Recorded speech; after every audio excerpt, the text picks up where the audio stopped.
And we should be live. So we'll give it a couple minutes before everybody gets on. And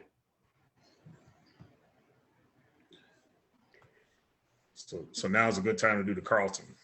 yes, now would be a perfect time to do the Carlton. That would be outstanding. I've been under the weather and I left work early Friday and I'm out till this Friday. And so I'm kind of fake it till I make it type of thing. Yeah, I hear you. You know, people are like, well, if you don't feel good, why are you doing the podcast? Why are you doing the Thursday show? Well, because I like consistency. All right, those of you that are coming in, we appreciate it. We'll get started here in just a couple minutes. If you could like, share, invite somebody in, definitely appreciate it.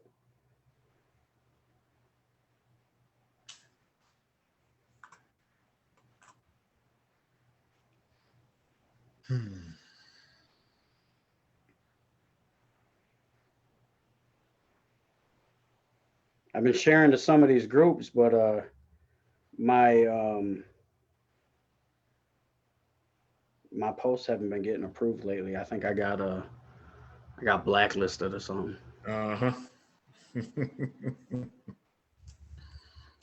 Said the wrong thing to the wrong person. I try telling people, man, I ain't got no filter. Happens on Facebook. I know, right? Again, you guys, thanks for joining. We'll get started here in just a couple minutes with tonight's episode. If you can do me a favor, like, share, invite somebody in, we'll appreciate it. I'm going to try to stay as interactive as possible. I've been having a problem lately with the comments though in the lives. I haven't been getting the comments for whatever reason. Not real sure why that is, but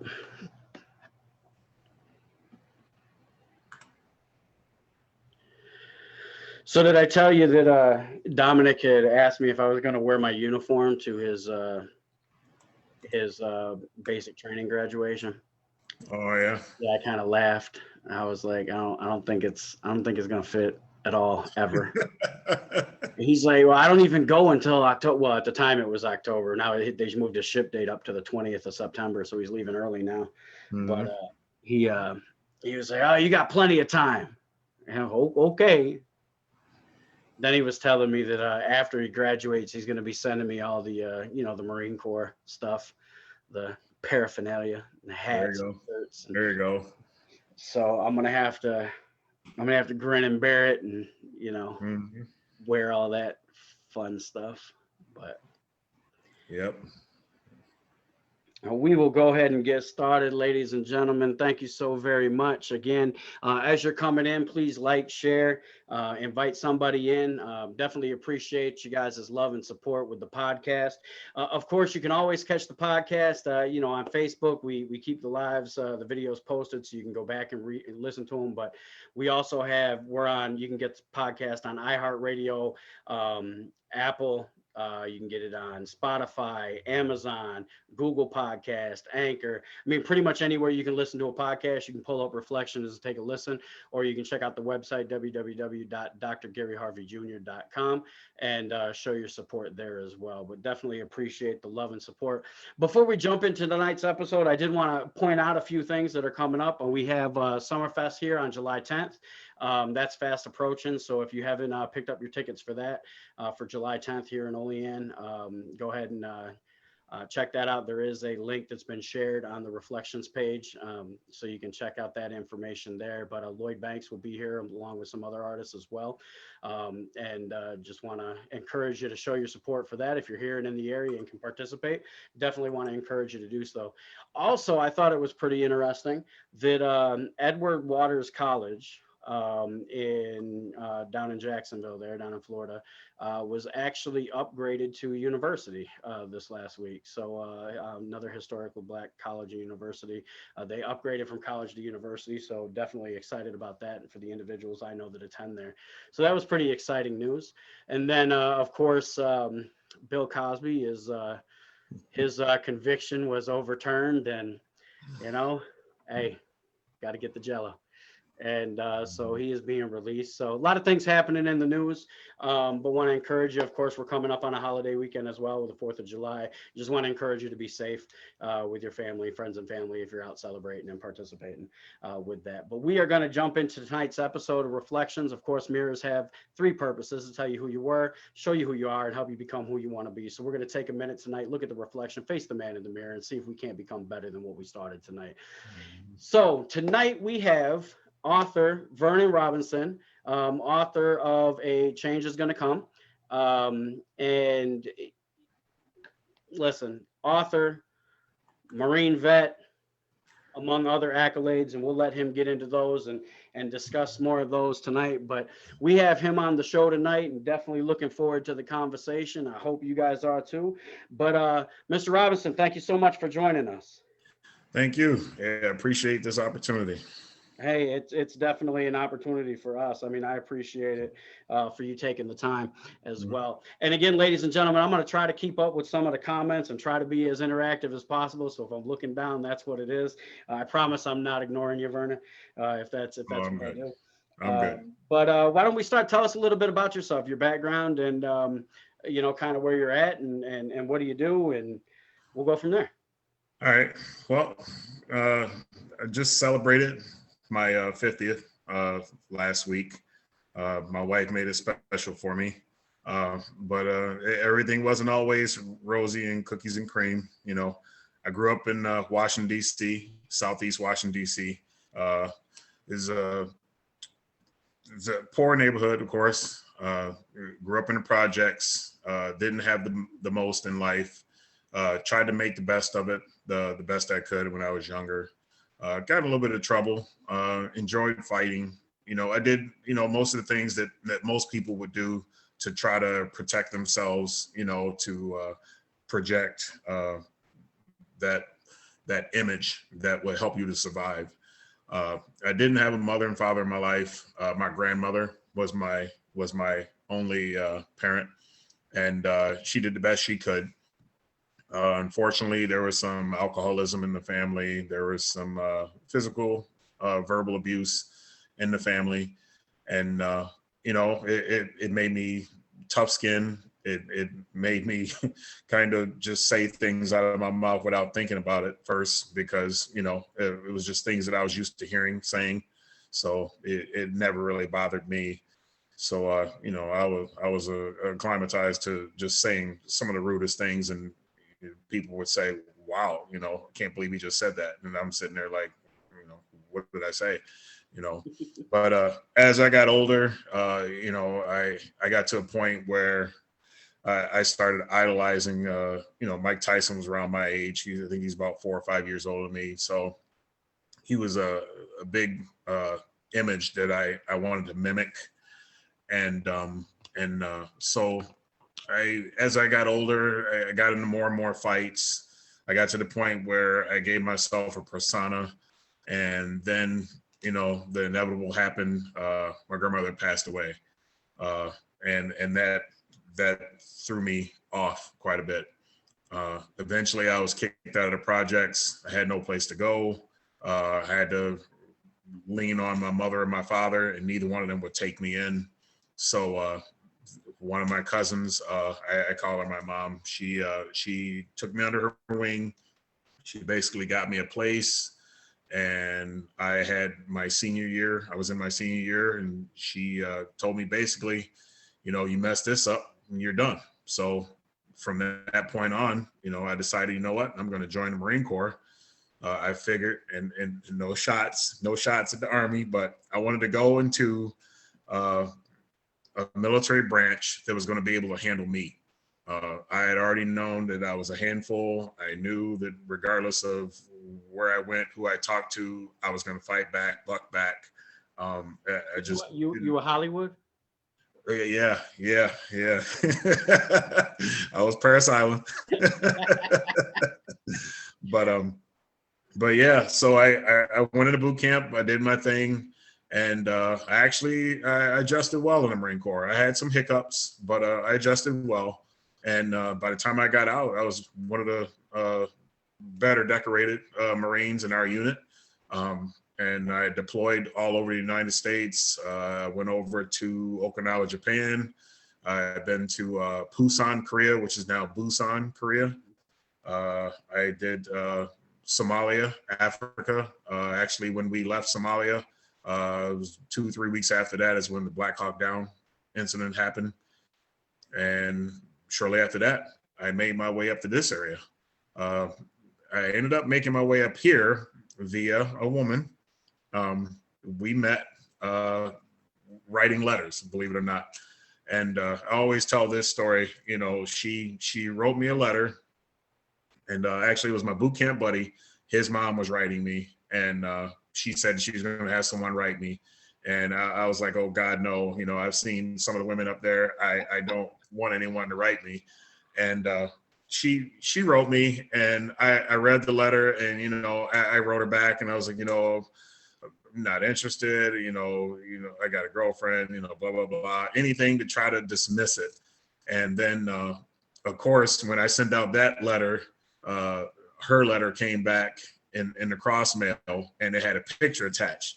And when I opened up that envelope and I saw that picture, I was like, oh, when can we meet? I'm available, you know, anything I could to try to negate that last letter, you know. And let's see, we wrote for 3 years. And I got out of Marine Corps, and we got engaged. And with September will be 27 years we've been together. Oh, wow! So, congratulations. Thank you. So yeah, that's the story of my life. You know, it started out bad, and things turned out good. I've worked for 2 companies since I got out of Marine Corps. I've worked for Hinkle Loctite. I worked there for 13 years as a production supervisor, and then they outsourced the company. So I started looking for more work. I thought I was going to leave the area, but I ended up getting lucky and getting with National Grid. Okay. And I've been working there ever since.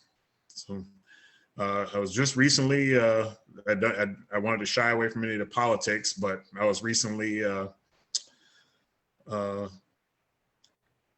on as, I wasn't voted on, but I can't think of the term right now. But I became the alderman of Ward 6 in Olean, New York. So I'm the first African-American alderman appointed in the city of Olean. So I'm proud of that. And I stay humble to that. I'm a pretty humble guy anyway, but you know, that there's just another accolade that I didn't intend on.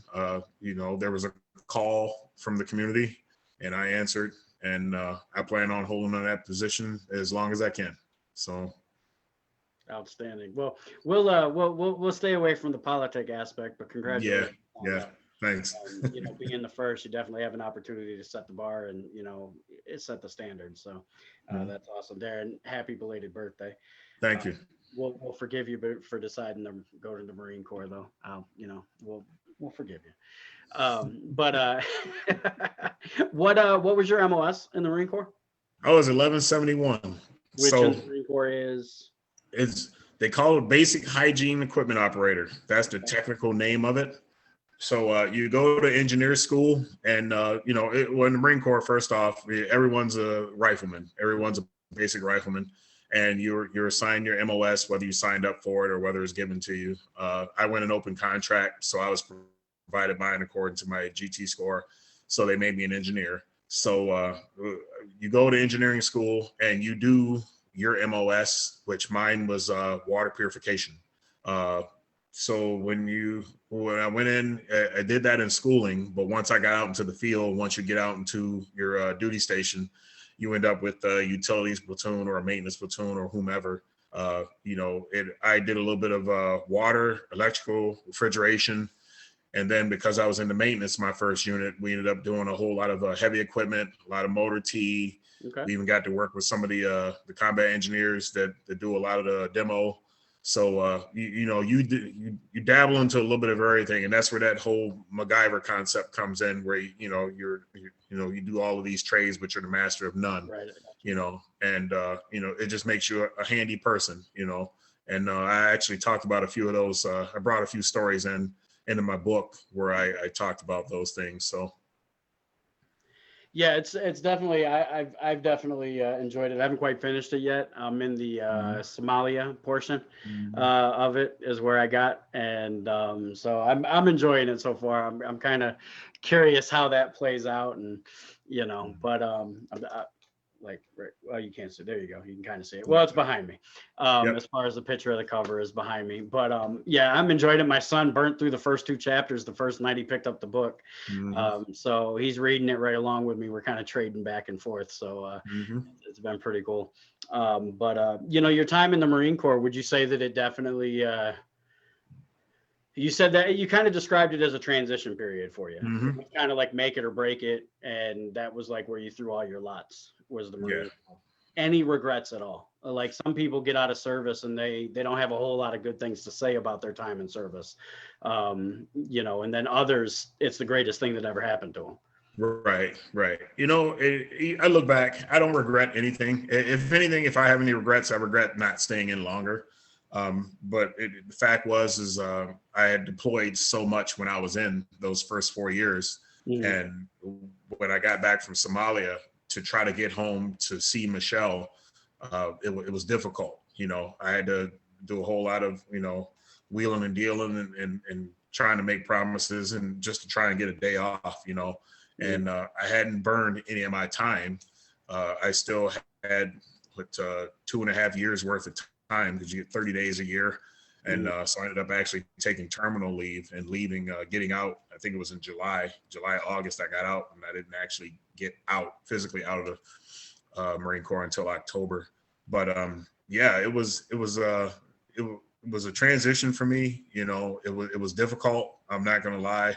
Um, it's hard for you to carry yourself to where you get in fights and you have this persona where you don't let anyone disrespect you. And I've Right. preached being respectful, and then turn around and you get into boot camp and you have some guy, just in your face spitting, breath smells like onions, and they're telling you to do this and do that. And you're reluctant, you're looking at them like, who the hell are you, Right. and, and they show you real quick who they are, but, it was a transition, and I was able to do it, and I got a title that not a lot of people can say they have. I know Riddick Bowe, heavyweight champion. Some people probably remember him, some don't. When he left boxing, he went to Paris Island, where I went to try to become a Marine. Didn't work out. Right. So that tells me that I could probably take Riddick Bowe. So it is what it is. So that boot camp training is tough, is difficult. The mindset that they put you in to try to help you, you can use it later in life. The whole entire aspect of how you carry yourself. The promptness, the discipline, the whole thing. That's carried with me since I've gotten out, and I take pride in it. That's awesome. That's outstanding.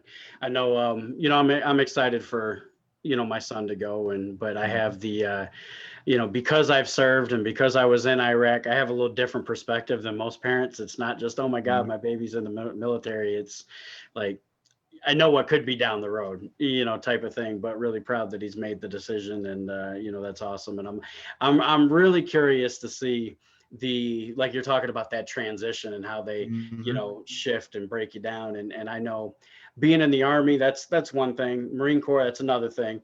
Mhm. And I can speak for the Army. I can only speak for the Marine Corps from the outside. I have a lot of relatives and friends and family and, that have Mhm. served, but I'm interesting to see the transition that he's going to make. And because I know he's not going to be the same kid when he comes back. No, Yeah, he's not. he does not, He's on not. on any level, he's not going to be the Mhm. same. But so at what point did you decide, let me write this book? So, you know, all through life, I've always been, despite the scowl that always, I always have this look on my face, like I'm upset or whatever, but I always blamed it on the sun being in my eyes. I've always been a jokey person. I've always been the type that will just sit back, and I love to laugh. Um, but I was always a storyteller, and I'd always tell the kids stories. I'll have an epiphany here or there, and I'll start talking about something that I remembered.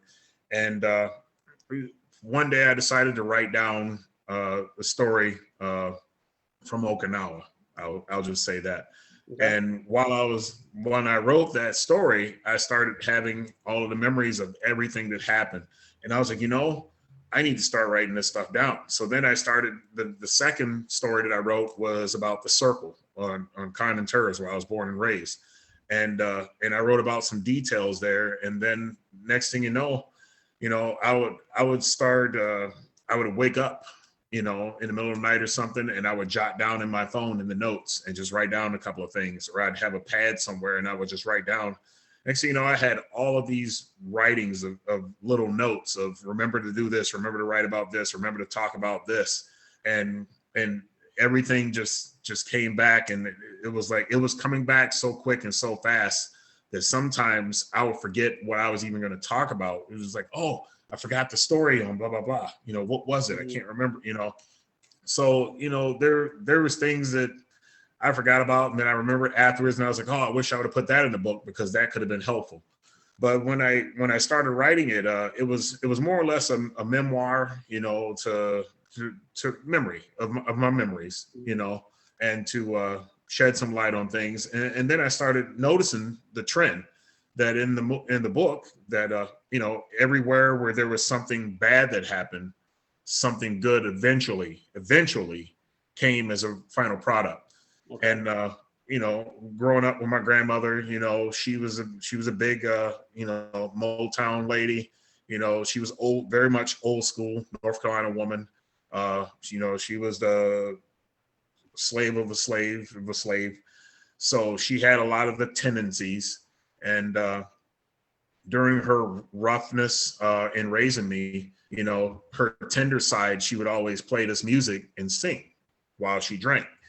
And, Sam Cooke was one of those cats.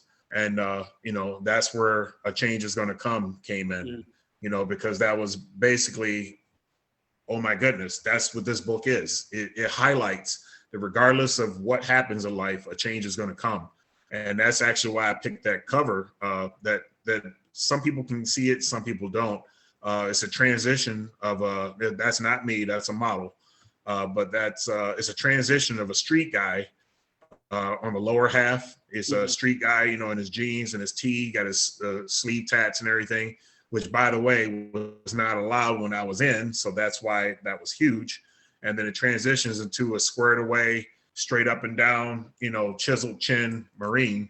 And that was my transition of A Change Is Going to Come, to show that, despite all of the obstacles that I had, despite all of the things that I had to fight through, despite the numerous times that I've almost died, I actually pulled through and made something out of my life and was able to become a role model. So, and that's basically why I went on and published it. And I figured, hey, if someone can read it and they say, hey, this has made a change in my life, or this has affected me, or I can correlate to this, then it's done its job. I've never really worried about sales. It was more about getting the message out, and that's what that is. Right. Well, I know definitely from what I've read, I know it's impactful, and I know since meeting you and your wife Michelle that you've definitely had an impact on my life already in the short amount of time that I've known you. And so I mean, I appreciate the candor that's in the book. Those of you that are watching, I definitely want to encourage you, because they're very much so transparent from what I've read at this point. Like I said, I'm not done with it yet. Excuse me. But while you were writing the book, going through the process, putting the not just ideas, when, like, I liked how when you started the book, and I'm going to paraphrase, obviously I can't quite recall, but in the initial foreword of the preface of the book, you talk about the concept of an autobiography, and that you were, I believe it was in school, and it was an autobiography of Dr. Martin Luther King. Yep. And the fact that that the concept of an autobiography intrigued you. Yep. I thought was very interesting in the approach, because when you it's one thing to sit down and put ideas on paper, put a concept on paper. It's another thing to put your life on paper. Right. And so as you're going through that process and you're putting your life on paper, and you're allowing people access to what most people don't share with the general public, those aspects of your life. What was one of the most surprising things or unexpected things you encountered while going through this process of writing and publishing this book? You know, just from the book itself, when I wrote about some of the earlier stages of my life, and some of the things that I, regretfully have done, when I was younger, and I mentioned in the book, this book is going to make you cry, is going to make you love me, is going to make you hate me. There's so many emotions that are going to come with you reading this book. And one of the biggest things that came out of it was when I wrote about those earlier things in my life, I knew I was going to get judged. I knew that people would read it. And I'm just going to say, for the people that are in this region that I live in now, that only knows me as the person that I am here talking to you, they're going to be shocked. They're going to be in complete shock when they read how I was and the things that I've done. But then, in comparison, if someone from the city read it, and they would probably read it, and this is just speculation, but I'm going to say that they would read it and they would go, oh, this is me, or, oh, this is so-and-so down the street. I can relate to this, and they're going to be consumed with it. So, just knowing those things, I was kind of hesitant with some things. I've talked about a lot in the book, and there's to be honest, there's some things that I just didn't put in there because I felt like I would be judged, harshly, but I wanted to be able to tell the story, not filter it too much, but and I mentioned in there, it is unfiltered. It is unfiltered. It's unedited. It's raw. And I just talk, or basically I just type. And I am telling you how it is, how I feel, what I'm thinking, and all of the emotions that went with it. And I think that made me vulnerable, And but how else would you get the point across unless you're vulnerable? You have to be able to tell that story and to bring people in and help them to understand, what you're saying, So I felt like that was probably the biggest thing for me is being vulnerable and getting that message out there. I think oftentimes people forget themselves they have a past. Me being as involved in the church as I am, one thing that I try to stress is that, that we don't forget where we came from. It's like we were afforded this grace and this forgiveness and these new opportunities when we decided to, start going to church and, change our life and, take that spiritual walk and that spiritual journey. But now we have other people coming in and all of a sudden we forget that we have a past. Right. And are upset that this person isn't the cookie cutter picture that we expect them to be. And that's one thing that in reading this that I appreciated, because like you said, people that just know you, here, like myself, I don't want to say that I was shocked as I was reading through it, but there was a little more of that's a real person. Type of thing for me. But that's also based on what I've experienced through my life as well. Like you said, people from other areas will read it and be like, oh, that's similar to me, or that's similar to somebody I know, or, there's a realness and there's a relatability to it. And I think, being able to acknowledge our past is huge in becoming who we're going to be. I think a lot of times we get lost in our own personal journeys because we don't want to acknowledge these negative aspects or these, potholes that we hit along the way and right. that type of thing, and try to act as if that's not who I am. No, that was who I was, and being able to transition to that. So I appreciated it, like I said, the candor that was there, most definitely. And I think it is helpful and needed. Now, what would you say through your life, your time in the Marine Corps, your time up here prior to, what would one of the hardest lessons you've learned been? Well, I can tell you right now, the hardest lesson I learned is it's going to circle around the time frame where my grandmother had passed. Okay. That part of the book was difficult to write. And I feel fine right now, but in the past, I've talked about this sometimes in the past when I was guest speaking and literally choked up while in the middle. But there was so much pain put into that writing.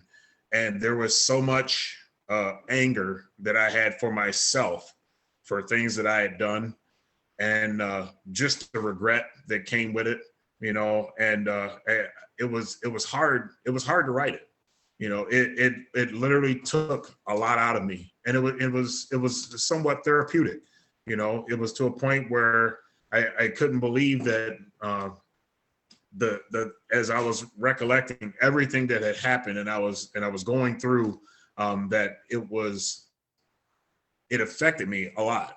And I tried to put it all into words to where it would be easy for someone to comprehend and understand, and give as much detail so that you could feel the pain that I was feeling.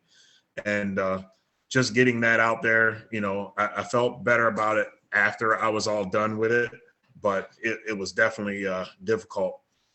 And then I guess the next part would be, just moving up here and making that transition. Even though I had been culture shock when I went to Japan, and there weren't many African Americans in Japan except the people that were in the military. So you're in the States and you're used to seeing different races, but when I went to Japan, the majority were Asian, and now the minorities were white, and then African Americans were the super minority. So that was a hard transition for me. And when I moved up to this area, it was pretty much the same thing. And I try to explain this all the time. Growing up in Washington D.C., you're talking about a 90% plus African American. So then when I came up here, and I just recently learned with Olean being 10,008 people and 10,800, and roughly the African American community is roughly 700. It's like, wow. That's super minority. So yeah, that was a hard transition for me. It took a lot for me to adjust just dialect. When I would talk to someone with the Ebonics, the shortening of words, the way I was used to talking, and then coming up here and then me talking to someone and then they didn't understand what I was saying. I was like, am I not speaking English? Well, I am, but is broken English. It was just what I was used to doing, so now I have to pronunciate everything, and I say all of my words, completely and precisely so that everyone can understand me. And then, then I can get my message across. So yeah, it's definitely, I can imagine the transition, going from, that area to this region. And I know myself, I've been blessed. I've been able to travel a lot and be a lot of different places, and I tend to gravitate towards what most people consider minority communities. Those are the communities I tend to gravitate towards. And it's just there's a completely different atmosphere, and it's actually a more positive atmosphere, honestly, like as far as the people are concerned. For me, that's been my experience. Right. It's actually it's more accepting than what I've experienced in this region, just in general. So I can definitely imagine that transition being difficult. What would, if you could say your greatest success to this day, what would it be at this point? Oh, that's an easy one. Wife and kids. Wife and kids. That's Yep. awesome. That pride and joy. If I can honestly say that granted, I went through Marine Corps training. When I got out, I still had some fine tuning that I needed taken care of. And the wife took care of those things. She no lie, she was there to let me know when I was doing wrong, when I was saying things wrong. She'd always, put me in my place, let me know, you might be 200 and something plus pounds, but she's 100 and something pounds. She's like the Chihuahua in my ear, and the pit bull, running things. So, but yeah, and I appreciate her and I love her to death. And, with that, we had two beautiful kids, and they're both grown now. One's birthday, Joshua, will be 26, right? 26, 26 July 3rd. And our daughter, she'll be 24 in October. So They're both successful. They're both living out in Arizona. They're both doing well. We've received nothing but compliments about them, their rapport, how they carry themselves, and it's a reflection of us, Mhm. and we definitely, you're as a parent, Mhm. you're happy to hear those things. So I'd say that's my greatest accomplishment. Of all the things that I did through the military with the writing the book and becoming the first African American alderman, my wife and kids are number one there. So, contrastly, Mhm. what would be your greatest failure? Greatest failure. Mhm. Whew. you know, I always say there's an issue when you can't identify a failure because that means you got some more work to do. I failed at a lot of things, and I've tried to make the most of them. I've never really sat and thought about any that really hindered me from doing what I wanted to do. Mhm. I've always been a goal setter. I try my best to do what I can. Hmm. Failure. I don't know. That's a tough one. Well, the reason I asked, I tend to ask everybody that question, Hmm. because myself personally, I have a different view of failure. Hmm. For me, failure is a launching pad. It's Hmm. that loss as an opportunity to turn it into a lesson. So in my mind, honestly, when you're like, oh, I can't really identify my greatest failure, that's not a bad thing to me. That means you learn Hmm. from the things that you messed up on. That's how I look at it. But that's Yeah. why I ask people that, because I think that there's a thought process behind that word that we tend Hmm. it just carries negative connotations. But you can't have success without failure. You know, Right. and And when I think about all the things that I've done in my life that were, good, bad, or indifferent, and they didn't work out the way I wanted them to, you mhm, know, I considered those, life lessons. I learned from my mistakes. I like to say I learned from my mistakes. mhm, I know even when we had foster kids, I used to always tell them we have to do things perfect. And I distinctly remember one of our foster daughters. She would say, but Dad, no one's perfect. And as I understand that, but we have to get that mentality. We have to try to be perfect so that we can live our lives and try to avoid the heartache. You're going to have the heartache, but there's ways of trying to avoid it just by doing things by perfection. In my eyes, that's the way I see it. right. So yeah, everything that I've failed at, I've learned a lesson and I was able to turn around. So for me, if I learned something from it's not really a failure. So that could be just the Marine Corps thing. I had a gentleman that I used to work for in Florida. He used to tell us all the time that you need to be shooting for perfection. And it's, Hmm. yeah, nobody's perfect. Just like Right. your daughter was saying. And he's like, you're right. No, nobody's perfect. But if you shoot for perfection and miss it, you're still really good. Right. You're still close. You're still moving in the right direction. Hmm. And one of the quotes that stuck with me since I've heard it. I was in high school, I think the first time I heard it, but a man that attains mastery of an art reveals it in his every action. And you can't attain mastery of something until you've gone through that trial and error and those failures, Right. lessons, Right. till you get to that point. So now, do you have a favorite section of your book? Do you have a favorite chapter? You have a favorite, um, Hmm. portion of it? You know, there's quite a few in there. It's mostly the ones where I get candy and try to make a comment to just to make you laugh. Mhm. Um, but I try not to talk about those things because I want people to actually go and read the book.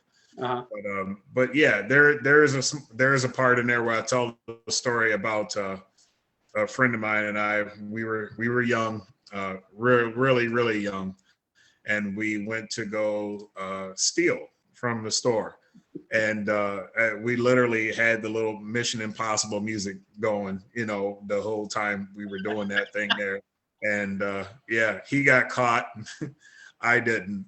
But another lesson learned. And the reason why that was so memorable was because that was the first time Mhm. that I had stolen something. So it was, memorable. But I won't go into any more detail there. But Right. yeah, you just Okay. imagine two little ghetto kids running through the store and just dun, dun, dun, dun. We were doing our thing. We knew what we were doing. We weren't going to get caught, Your own theme music, walking around like Cher. Yeah. But okay, all right, very cool. Now, do you have any suggestions for or advice for someone who they want to pick up a pen but they're afraid of the process? Yeah. The process, not going to lie, it is one to be afraid of. It is a lengthy process. I am self-published. I did not go the traditional publishing route. So with that, with being self-published, you're coming out of your pocket with everything. So you have to be prepared to spend, $2,000-$3,000 just to get it going.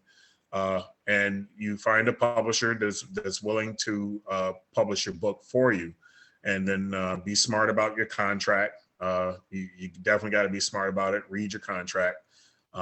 It's not a get rich scheme. So if you're looking to write a book to get rich, you have to think about this. You need to write multiple series books. If you're looking to get rich off of one book, not going to happen. I take that back. It can happen. If you have, bestseller.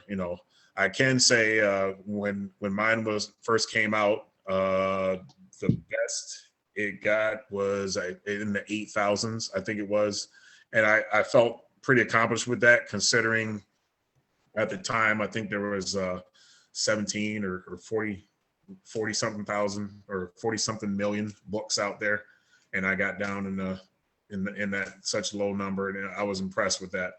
And that was with word of mouth. I did not pay for advertising. I did not pay for any of the other things that you would do traditionally to advertise your book.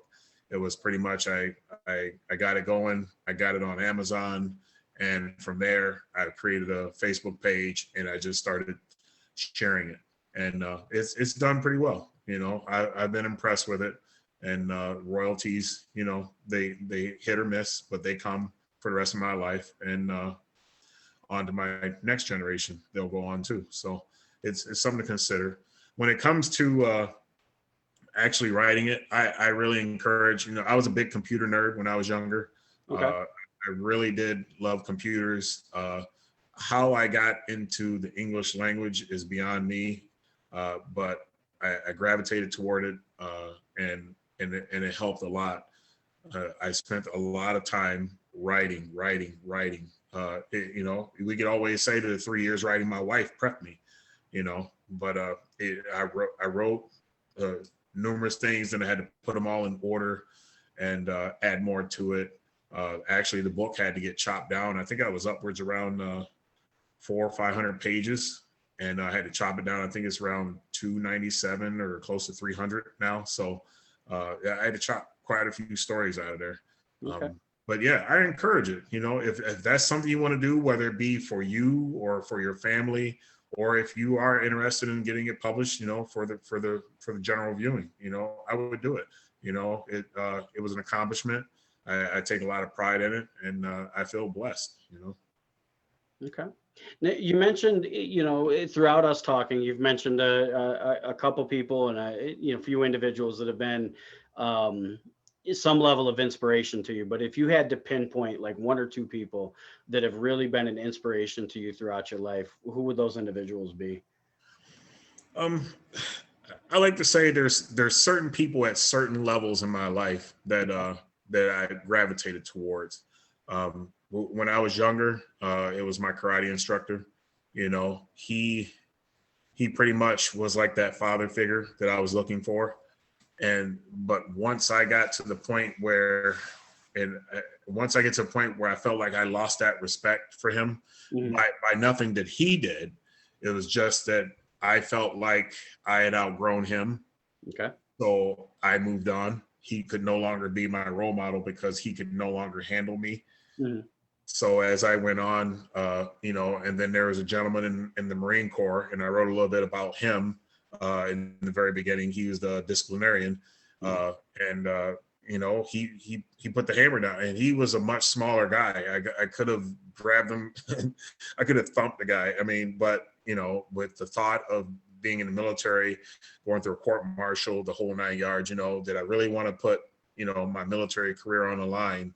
just to get my hands on someone because I had done something wrong, because I didn't want to listen, because I wanted to be belligerent, So those are the things that kept me respectful of him. Of course, when I left Japan, he left, so I needed other role models.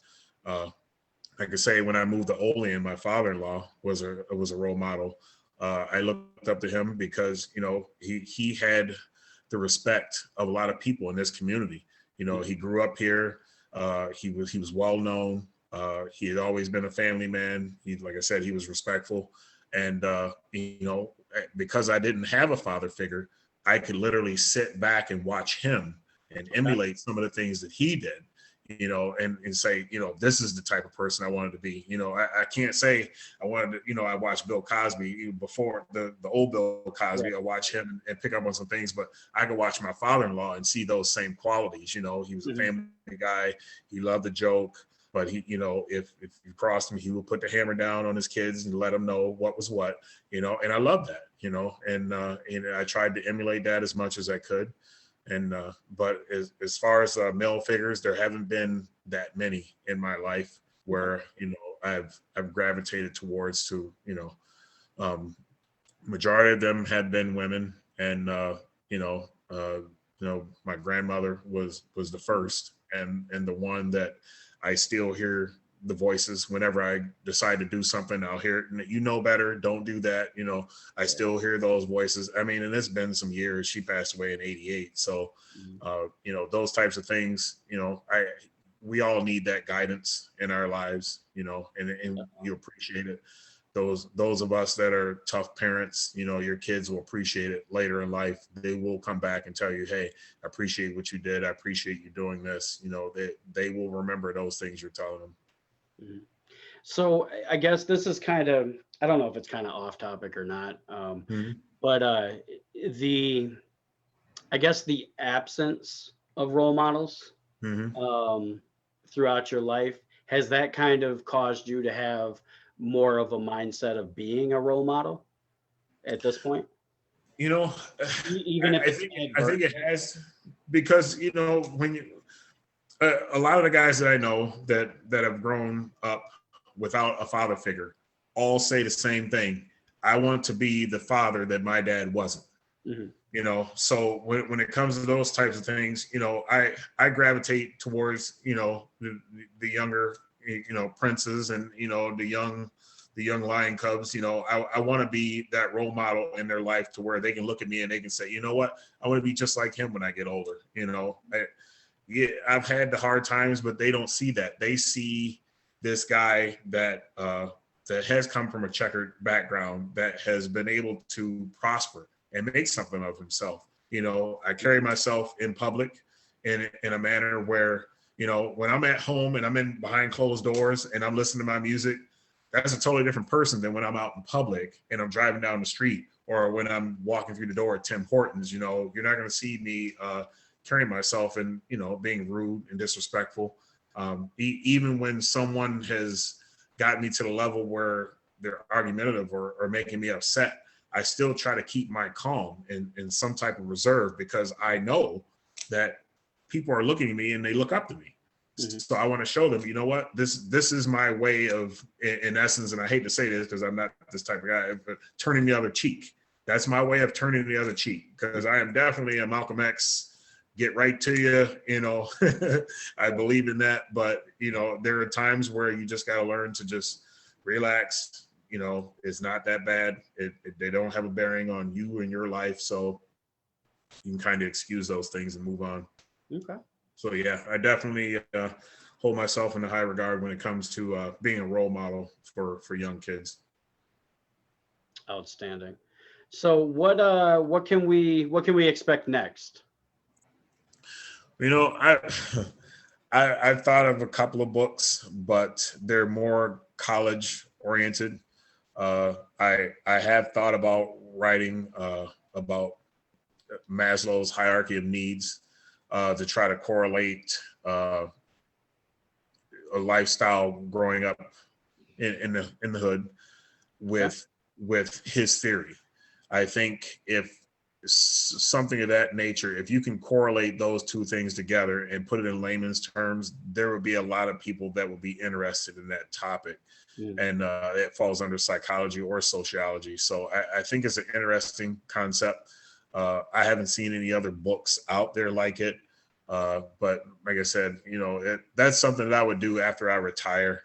I don't have any intentions on doing those long nights and long days of writing anymore. I would literally, when I was doing my degree, I would literally stop writing papers and write a story that I remembered because it was fresh in my head, and then I would go back to doing my my work there. So, but I would like to do some more guest speaking. I've done some guest speaking at some local schools. I've hit BOCES and Cuba.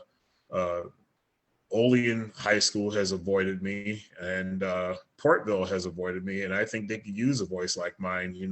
There's a lot of kids around here that could learn a little bit from me. There's a lot of kids around here that like to use words that they probably shouldn't use, and I just want to let them know, those types of things are unacceptable.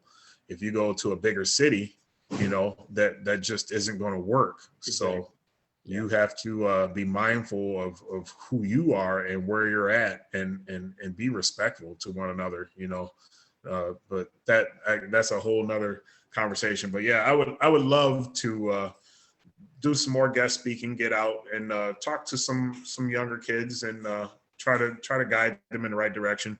I can say a couple of times I went and guest spoke. There's one kid that actually went and he was inspired by my words, by my book, and he actually graduated and joined the Marine Corps. Awesome. And I was completely happy with that.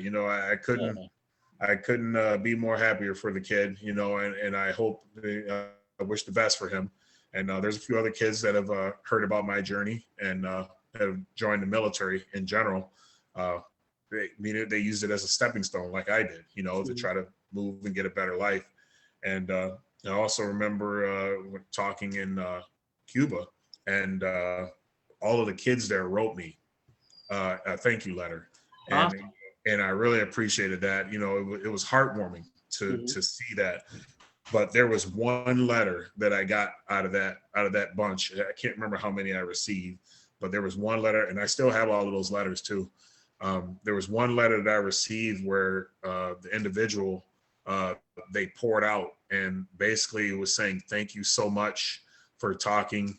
They were able to correlate to my life with the family abuse, the alcoholism, the death early in the family, to feeling like you're all alone in life, to have all of those negative thoughts and being in those negative elements. They were impressed by how I was able to get my life together, and they appreciated sharing that info, and that made me feel good. That was the whole purpose of what I wanted to do. Don't care what race you are.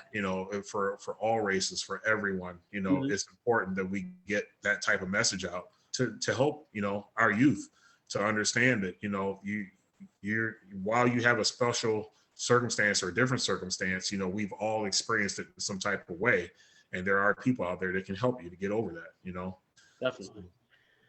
Definitely, that's outstanding. Well, I'm putting the link to Amazon in the comments. It's a link to both the hardcover and the soft cover. Yep. So at least I thought I did. I did not make that price. I'm just letting you know. But I mean, they I do encourage that if anyone get the ebook is the better deal. And I have some books. My wife is chiming in. I have some books here that I keep here locally, and you're interested. I have some books here. Outstanding.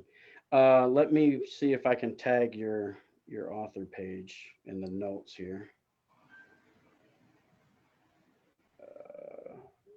So that link will be in the notes as well, or the comments. Listen, the comments of the video here, so people can go ahead and they can contact you through that as well. I really appreciate you sharing. Definitely would like to have you on more for other topics as well. But before we go, anything else you want to tell or let anybody know? Anything else you want to say about the book, advice, anything? Uh, Basically, uh, I know I talk about the military a lot, and some people are for, some are against, but I'm not saying it was the all being, but it was definitely a platform that helped me to overcome many obstacles. I can honestly say that if it wasn't for the military, I'd be dead right now. I know that for a fact. A lot of my friends that grew up with me that I might have mentioned in the stories in my book, uh, majority of those guys are locked up right now. The rest of them are dead. I'm an anomaly of our group. I'm the most successful of our group, and I definitely I throw all of that on the Marine Corps and what they've done to me. So and I appreciate that. I appreciate the life that I live, the ups and the downs, and hopefully I can help someone else. If I can help one or two, then I'm doing what God intended for me to do. So that's the way I look at it. Definitely. Well, I really appreciate it. Those of you that are watching or listening, the Facebook page for Mr. Robinson, his author page, it's in the notes, so you can contact him through that, get your copy of the book. I'm enjoying my copy, like I said, and definitely want to encourage you to pick it up. It's definitely worth the read.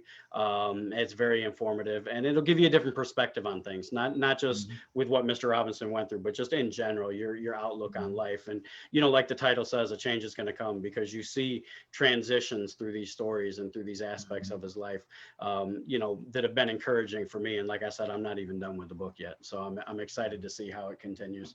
But Mr. Robinson, thank you so much for being a guest on the show here. We really appreciate it. I appreciate your time and your transparency. Definitely. Yeah, and thank you, and thank everyone that tuned in and that are watching it later. Appreciate it. Appreciate the love. All right, ladies and gentlemen, again, we thank you very much for tuning in. And as always, you pray for me, I'll pray for you. We'll catch you next time on Reflections. Good night.